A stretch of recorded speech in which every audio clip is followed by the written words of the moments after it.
사도행전 5장 27절부터 42절 말씀.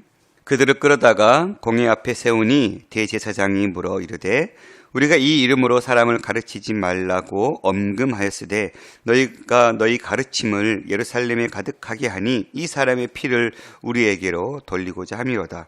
베드로와 사도들이 대답하여 이르되 사람보다 하나님께 순종하는 것이 마땅하니라. 너희가 나무에 달아 죽인 예수를 우리 조상의 하나님이 살리시고 이스라엘에게 회개함과 죄사함을 주시려고 그를 오른손을 높이사 임금과 구주로 삼으셨느니라. 우리는 이 일의 증인이요 하나님이 자기에게 순종하는 사람들에게 주신 성령도 그러하니라 하더라. 그들이 듣고 크게 노하여 사도들을 없이 하고자 할세 바리새인 가말리엘은 율법교사로 모든 백성에게 존경을 받는 자라. 공회 중에 일어나 명하여 사도들을 잠깐 밖에 나가게 하고 말하되 이스라엘 사람들아 너희가 이 사람들에게 대하여 어떻게 하려는지 조심하라. 이전에 드다가 일어나 스스로 선전함에 사람이 약 400명이나 따르더니 그가 죽임을 당함에 따르던 모든 사람이 흩어져 없어졌고 그 후 호적할 때에 갈릴리의 유다가 일어나 백성을 깨어 따르게 하다가 그도 도망한즉 따르던 모든 사람들이 흩어졌느니라. 이제 내가 너희에게 말하노니 이 사람들을 상관하지 말고 버려두라. 이 사상과 이 소행이 사람으로부터 났으면 무너질 것이요 만일 하나님께로부터 났으면 너희가 그들을 무너뜨릴 수 없겠고 도리어 하나님을 대적하는 자가 될까 하노라 하니 그들이 옳게 여겨 사도들을 불러들여 채찍질하며 예수의 이름으로 말하는 것을 금하고 놓으니 사도들은 그 이름을 위하여 능력받는 일에 합당한 자로 여김을 기뻐하면서 공회 앞을 떠나니라. 그들이 날마다 성전에 있든지 집에 있든지 예수는 그리스도라고 가르치기와 전도하기를 그치지 아니하니라. 아멘. 오늘 말씀은 이제 사도들이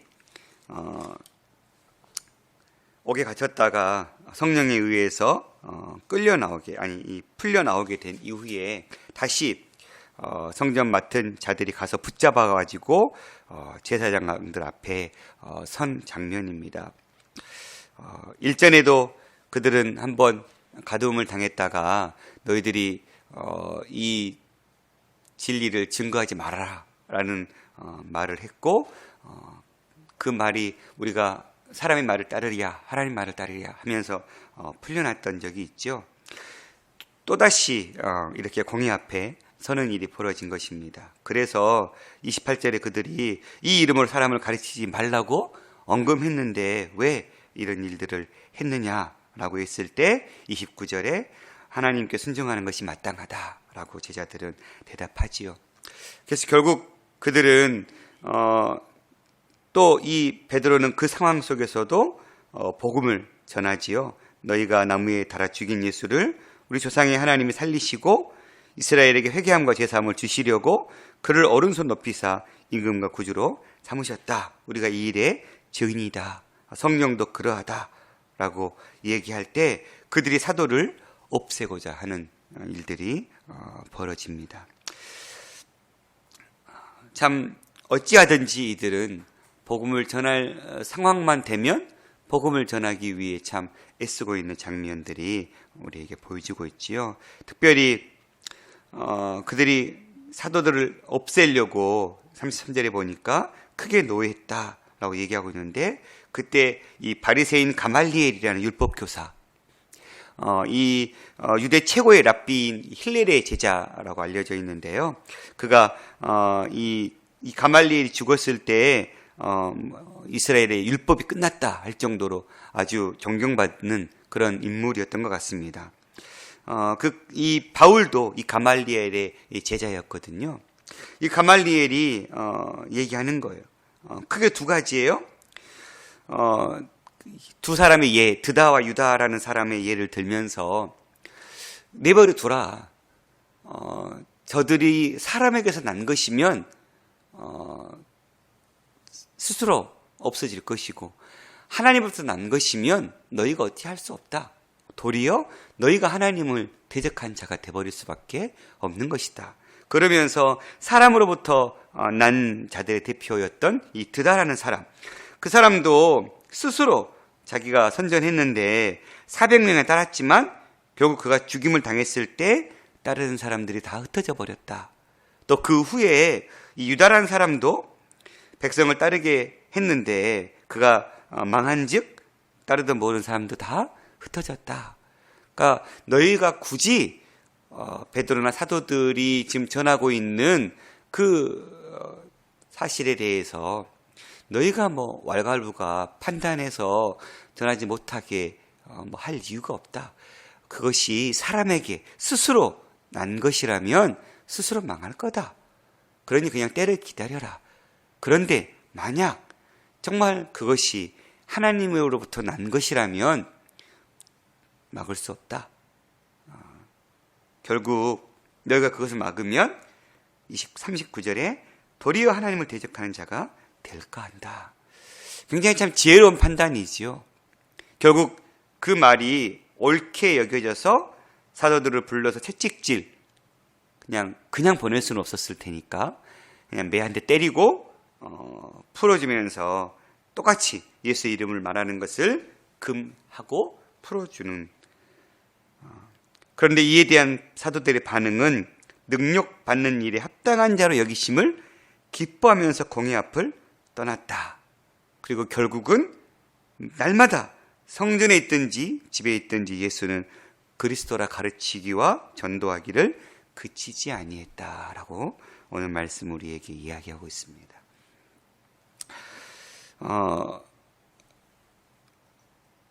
우리가 기독교의 복음, 예수 그리스도의 죽음과 다른 여타 종교 지도자들의 죽음을 생각해 보면 굉장한 차이가 있죠.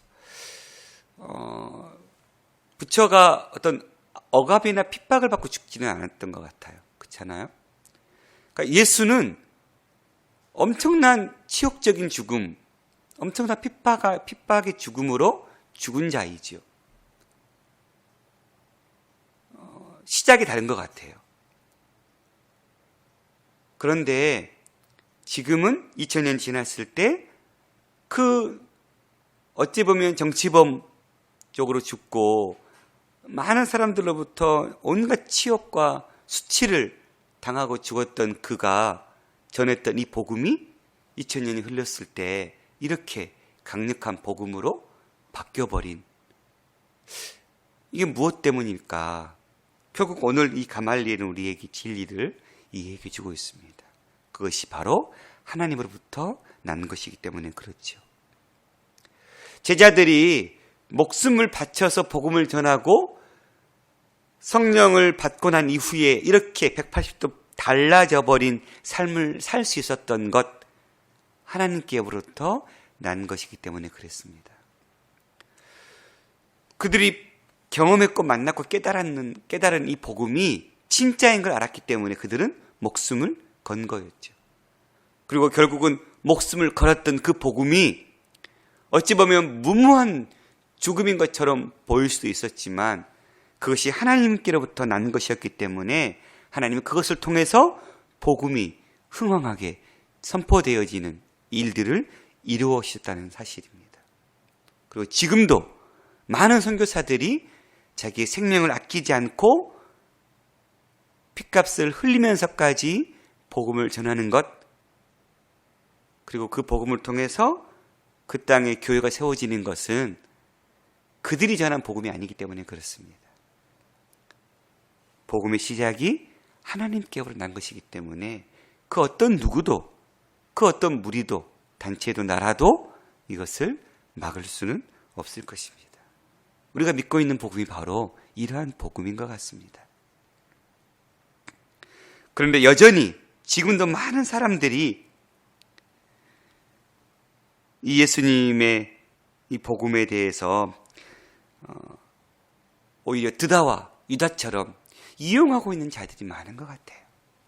지금 한국교회는 이 문제 때문에 굉장히 참 골머리를 썩고 있지요. 나는 유다나 드다는 아닐까? 하나님이라는 상표는 가지고 오고 예수님이라는 상표는 가지고 왔는데 그것을 상표 도용만 했지 실제 내용과 알맹이는 순 거짓인, 그래서 하나님께로부터 온 것이 아니라 자기로부터 온 자들의 그런 거짓된 복음이라고 포장한 그런 가짜 진리들, 그로 인해서 많은 한국교회 성도들이 또 믿는 자들이 참 어려움에 처해 있는 현실입니다. 그러나 이 드다나 유다와 같은 미혹하는 사람들로 말미암아 참 많은 상처 또 어려움을 겪게 되지만 결국은 하나님께서 흩어지게 하실 줄 믿습니다. 왜냐하면 진리가 아니기 때문에. 그래서 우리는 유다와 드다 같은 사람들을 보면서 어떤 면에서 정말 분하고 어떤 뭐 법적인 대응이나 정말 어떻게 혈기로 그런 사람들을 대적하고 싶지만 결국 어떤 면에 있어서는 오늘 말씀 보면 사람으로 난 것 하나님께서 다 결국은 흩어지게 하시기 때문에 우리는 하나님의 그런 역사이신 대로 그냥 믿음으로 바라보고 우리 신앙 앞에 서야 되는 것도 기본 도리이기도 하겠다라는 생각을 해보았습니다. 우리가 믿음과 경건으로 사랑과 온유함으로 복음을 따라 살아감으로 미혹에 빠진 사람들이 깨달았을 때 다른 데로 가지 않고 교회로 주님 품으로 돌아오도록 믿음으로 살아가는 삶을 살아가는 것이 먼저 우리에게 주어진 어떤 사명이겠다.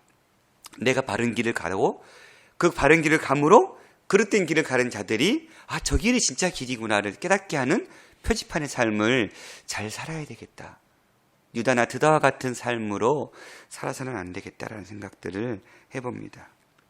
또한 제자들의 모습을 보면서 그들은 이 이름을 위해서 능력받는 일에 대해 기뻐했다라고 하는 이 표현. 과연 나는 복음을 위한 일에 능력받기를 기뻐하고 있을까? 나는 지금껏 하나님이 걸으시라는 그 믿음의 걸음을 걸으면서 당하는 여러 가지 크고 작은 오해와 여러 가지 어려움과 역경들, 고난들에 대해서 나는 과연 달기 받고 있었을까? 그렇게 기뻐하면서 공의 앞을 떠나고 또다시 사도 바울처럼 그렇게 매질을 당하고도 다시 툴툴 털고 일어나서 이고니온을 루스드라를 가서 복음을 전하는 그런 모습이 나에게는 있을까? 참 많은 도전의 말씀들이 우리에게 주어지는 그런 본문인 것 같습니다. 나는 예수 그리스도를 믿고 따르는 과정 속에 겪게 되는 이게 한편으론 아무런 어려움이나 역경이나 어떤 능욕이나 치욕을 경험하지 않았다? 그게 감사일 수도 있지만 어찌 보면 그 믿음이 진짜 믿음인지 의심해 볼 필요도 있는 것 같아요. 왜냐하면 예수를 제대로 믿으면 환영받을 그런 삶이 아니거든요. 예수 그리스도의 제대로 된 제자가 되려면 이거는 어려움을 겪게 될 수밖에 없는 것이 당연한 이치인 것 같아요. 그런데 그 어려움을 어떻게 겪어낼 것인가? 사도들처럼 기뻐하면서 날마다 성전에 있든지 집에 있든지 이 예수 그리스도의 복음을 가르치고 전하는 것을 그 상황 속에도 불구하고 중단하지 않고 여전히 전진해 나갈 수 있는가? 우리에게 묻고 있는 것 같습니다. 오늘 우리가 예수 그리스도의 십자가의 길을 걸으면서 겪게 되는 크고 작은 어려움과 역경들을 우리가 마땅한 걸로 내가 복음의 길을 걷기 때문에 당연히 나에게 주어진 것이구나. 근데 말은 참 쉬운데 정작 맞닥뜨리면 참 어려운 것 같습니다.